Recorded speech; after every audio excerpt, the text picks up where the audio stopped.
The first strange thing was that Sylvia laughed at my joke. Not a polite laugh. Not the kind where someone is being professionally courteous, and you can see the clock ticking behind their eyes. She actually laughed, threw her head back, hand over her mouth, the whole thing, and for a second, I forgot she was my supervisor and just thought, she has a good laugh. That was the beginning of it, though I didn't know that then. I'd been at Meridian Consulting for about 14 months, long enough to know where the good coffee was. Third floor kitchen, the one nobody cleaned but also nobody used. Long enough to have opinions about which conference rooms had broken projectors. Long enough to know that Sylvia Chen did not laugh at jokes made by junior analysts during status meetings. She was the kind of person who ran a room without raising her voice. Mid-30s, sharp in a way that made you careful about what you said around her, not because she was unkind, but because she didn't miss things. She'd walk into a meeting, and within 10 minutes, she'd identified every weak point in your presentation, and she'd do it with this expression that wasn't quite a smile, but wasn't not a smile either. You always left those meetings wanting to do better, which I've since come to understand is a rare quality in a manager.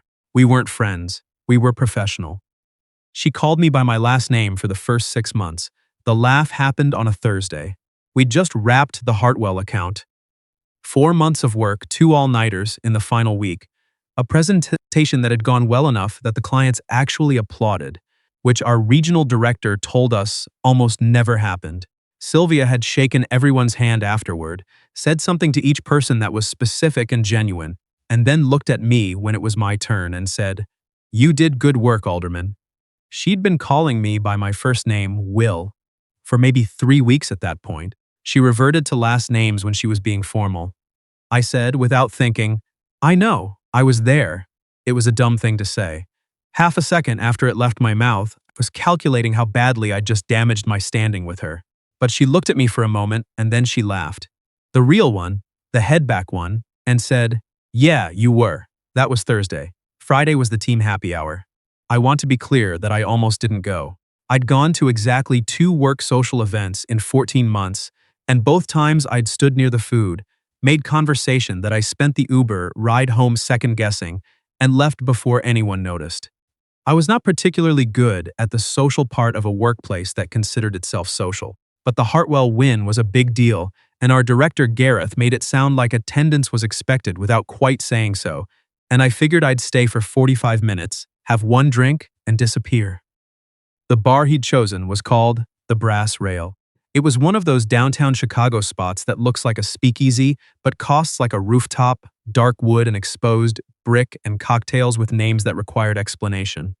I got there at 6:15, said hello to the people I knew, ordered a beer, and started the internal countdown. Sylvia arrived at 7. She'd changed out of her work clothes. She was in a dark green dress, her hair down for the first time I'd seen, and there was something slightly different about her that took me a minute to place. Then I realized she looked tired, not exhausted, just the particular tiredness that comes off a long project when you finally stop moving, like a string that's been pulled taut for months, and someone just cut the tension. She got a drink and circulated the room the way she always did, talking to people, listening, laughing in the measured way she normally laughed. I watched her from across the bar for exactly as long as wasn't weird, and then looked away. I was on my second beer and starting to think about the exit when she appeared beside me. "You look like you're planning your escape route," she said. I turned. She was standing close enough that I could smell her perfume, something citrus and clean, and she was watching me with that not quite smile. "I was going to say I'm watching the game," I said, nodding toward the TV above the bar. It was showing a hockey recap. I didn't follow hockey. "Sure," she said. She ordered another drink, something with elderflower and gin. The bartender made it and she held it for a moment without drinking. "Good week," she said. "Yeah," I said. "Really good week. 4 months," she said. That's how long I had that account in my head. Every morning, first thing, I looked at her. "What's it like when it's done? Like, does it just stop?" She considered this. "No," she said. "It's like when you've had a song stuck in your head and someone tells you the name of it. The song doesn't go away. It just becomes a song you know, instead of a thing that's bothering you." I didn't say anything for a second. "That's a good way to put it." "I have my moments," she said. and drank. We stood there for a while, which should have been awkward and wasn't. That surprised me. She asked me how I'd ended up in consulting. "You don't seem like the type," she said, which I took as a compliment, and maybe she meant it as one. And I asked her where she was from originally, and she said Portland, and I said I'd never been, and she said I wasn't missing much, and then immediately said, "No. That's not true. The food is actually incredible. I just haven't been back in 3 years, and I'm being weird about it." It was the first time I'd ever heard her describe herself as being weird about something. I filed it away without knowing why. The bar filled up and got louder. At some point, Gareth made a speech that involved a lot of hand gestures. Sylvia stood next to me during it, and at one point leaned close to say something quietly. He rehearsed this, I can tell. He does this thing with his hands when he rehearses, and I laughed into my beer, and she looked satisfied. 8 o'clock became 9. My 45 minutes had turned into 2 hours without me really tracking it. I noticed around 9:30 that Sylvia's movements had changed slightly. It wasn't dramatic.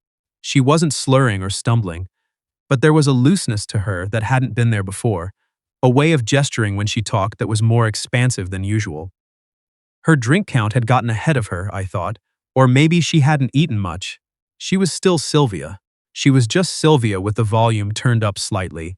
She was talking to someone from the data team, a guy named Brett, who I didn't like much, and at some point I saw her put her hand on the bar, not quite steadying herself, but close to it.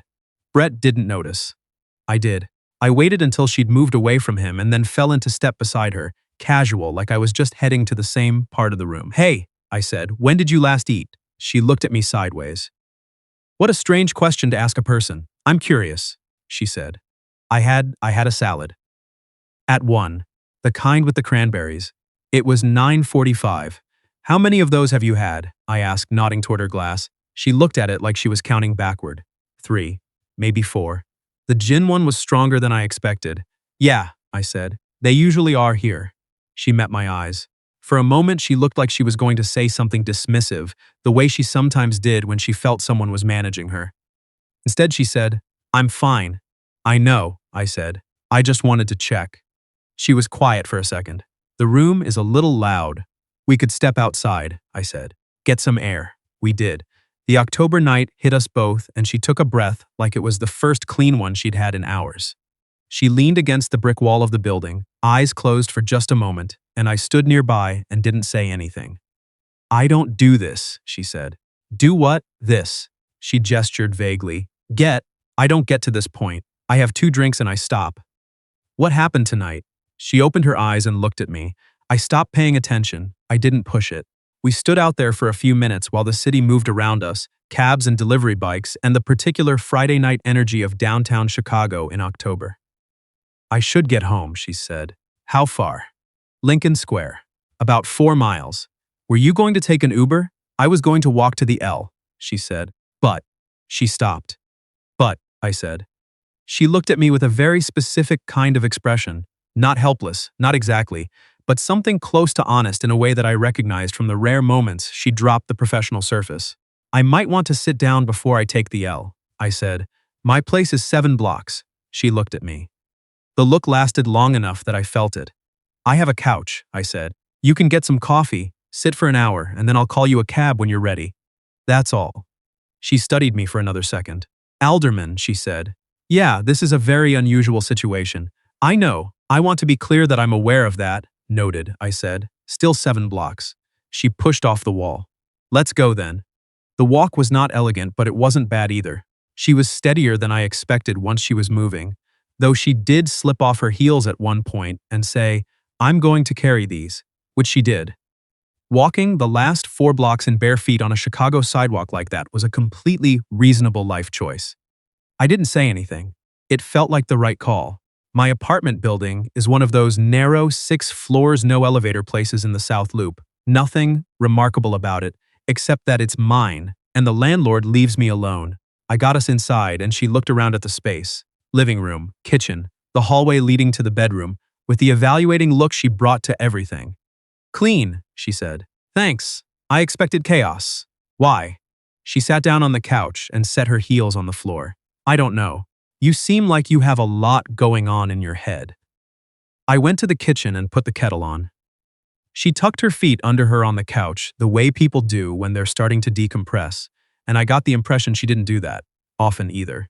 Made herself small in someone else's space. She seemed like a person who was usually the one deciding how rooms felt. Coffee or tea? I called. Tea, she said. Please, whatever you have. I found a box of green tea my mother had sent me 3 months ago and dropped bags in 2 mugs. Can I ask you something? Sylvia called from the couch. Sure, the joke yesterday. During the handshakes, I remembered it immediately, felt a small clench of retroactive nerves. Yeah, most people don't say things like that to me. I know, I said. I'm aware it's probably not the smartest move. No, she said. I mean, most people don't. They think about what they're going to say to me first. You said the thing and then thought about it. I came back into the living room with the mugs and handed her one. And she wrapped both hands around it. I liked it, she said. It was the first, in a long time, I've had a lot of people saying the right thing. It was nice to have someone say the actual thing. I sat in the chair across from her. The lamp on the side table was on, and the rest of the apartment was dim, and the city was outside the windows, making its usual Friday sounds, and I thought, this is a strange situation, and also thought, I'm not uncomfortable. You always seem so in control of everything, I said. Is that just how you are, or is it something you do? She looked at me over the rim of her mug. Bit of both, she said. When you're the one in charge of the room, you learn to read it before you walk in. You figure out the temperature, the people, the likely failure points, and then you adjust. That sounds exhausting. It is, she said. No follow-up. Do you like it? I asked. The work, not the managing part, the actual work. She thought about it for a moment. I like solving things, she said. I like the moment when you've had a problem for weeks and then you're in the shower or driving and your brain just gives you the answer. That part I like, and the rest? The rest is what you do to get to that part. I nodded. We drank our tea. The city kept going outside the windows. At some point, she told me about Portland, why she hadn't been back, the things she'd described as being weird about. Her parents had sold the house she grew up in, the one with the garden her mother spent 30 years building. A stranger owned it now. She'd been meaning to visit before the sale went through, and then she hadn't, and then it was gone. I keep thinking I'll go back and it'll be fine, she said. See the new owners. See what they've done with the garden. But every time I book a ticket, I end up canceling it. What do you think you'd feel if you went? She looked at me. I don't know. I think that's the problem. We'd been talking for over an hour when she put the empty mug on the coffee table and went quiet for a moment and then said, I should sleep. Take the bedroom, I said. Absolutely not. Sylvia. She looked up. It was the first time I'd used her first name directly, as a word in a sentence aimed at her. She noticed it too. I'm not taking your bedroom, she said. The couch folds out. I lied. No, it doesn't. I looked at the couch. No, I said, it doesn't. She almost smiled. I'll stay on the couch. It's fine. I've slept in worse places than a couch. I got her a blanket and a pillow, the better pillow, which I hoped she didn't notice, and she thanked me in a way that was quieter than how she usually said things. I went to bed. I lay there for a while, not thinking about anything in particular, and then I went to sleep. I don't know what time it was when I woke up. Early. The light through the curtains was the particular gray that means 6 or 6:30. The city sounds still low and thin. I was aware before I was fully awake that something was different. I looked down. Sylvia was there. She'd gotten up at some point in the night and, I still don't know exactly how this happened, come in and was lying on top of the covers beside me, fully clothed still, one hand tucked under her cheek, and her head was resting against my shoulder. She was asleep. Completely, deeply asleep, the slow breathing and loose hands of someone who had been out for hours. I stayed very still. I can tell you that my brain cycled through approximately 47 thoughts in about 10 seconds, most of them variations on what is happening, what do I do, and is this real? I settled somewhere around just don't move and concentrated on that. She smelled like the green tea and the remains of her perfume and something underneath that, just clean skin and warmth, and the window was gray, and the apartment was quiet, and I lay there and didn't move, and tried to figure out what this was. She'd been cold, I thought. The couch had no good pillow and one thin blanket, and she'd gotten cold, or she'd been disoriented half asleep and found the warmest place in the apartment on some basic instinct, and that was where she'd ended up. It wasn't complicated, if you looked at it plainly. It was just a person being cold in the night. I looked at the ceiling. Then I looked at her. Her face was different when she slept. I know that's a thing people say, that everyone looks different asleep, but it was true in a way that landed differently than I expected. The part of her that was always calculating, the readiness she wore, it was gone. She just looked like a person who had needed a lot of sleep for a long time and was finally getting some. I thought about Portland in the garden. I thought about the way she'd laughed at my joke. I thought about her walking 4 blocks barefoot on a Chicago sidewalk and not making any comment about it, just doing it. Because it was practical, and she was a practical person. I did not move for a long time. At some point she shifted. A small exhale, a change in her breathing. Then she went still again. Then, slowly, she opened her eyes. She looked at the ceiling first. Then she turned her head and looked at me. I looked back. For a moment, neither of us said anything. This was the moment. I was aware of it being a moment, the kind that goes different ways depending on the next 10 seconds. "Hi," she said. "Hi," I said. She looked at the room, looked at the window with the gray light, looked down at the blanket, at her fully clothed self, at the general situation. "I came in here," she said. "Yeah, I don't remember doing that." "That's okay," I said. She was quiet for a moment. "I was cold," she said. "Yeah." She looked at me. "Will," she said. It was the first time she'd used my first name like that, not professionally, not in the middle of a work sentence, just as a word, just as the thing I was called. "Yeah," I said. "I want you to know that I don't. This isn't something I do." "I know," I said. "Same. I'm also aware," she said with the careful, measured tone she used when she was thinking out loud, "that this situation is not straightforward." "The work thing," I said. "The work thing," she confirmed. I watched the ceiling. "I know," I said. I don't know what this is. I just know that it's been a long time since I talked to someone for 3 hours and didn't want it to stop." She didn't say anything immediately. I let the silence do whatever it was going to do. 3.5, she said. I turned my head. She was looking at the ceiling too. There was a small expression on her face that I was starting to be able to read. "I'm pretty sure it was 3.5 hours, she said. "Okay," I said. 3.5. "I'm going to need coffee," she said. "Real coffee, not the tea. I have a French press." "Of course you do." She sat up slowly, pushed her hair back, looked at me for a moment from that position, above me slightly, which was somehow still very her. "Will Alderman?" she said. "Sylvia Chen," I said. "This is a complicated morning." "It is," I said. She looked at her hands in her lap. "I need about 15 minutes, and then I want coffee, and I want to talk about what actually happens next. Not about work. Not about the optics or the HR implications or what Gareth would think if he knew I was sitting in your kitchen.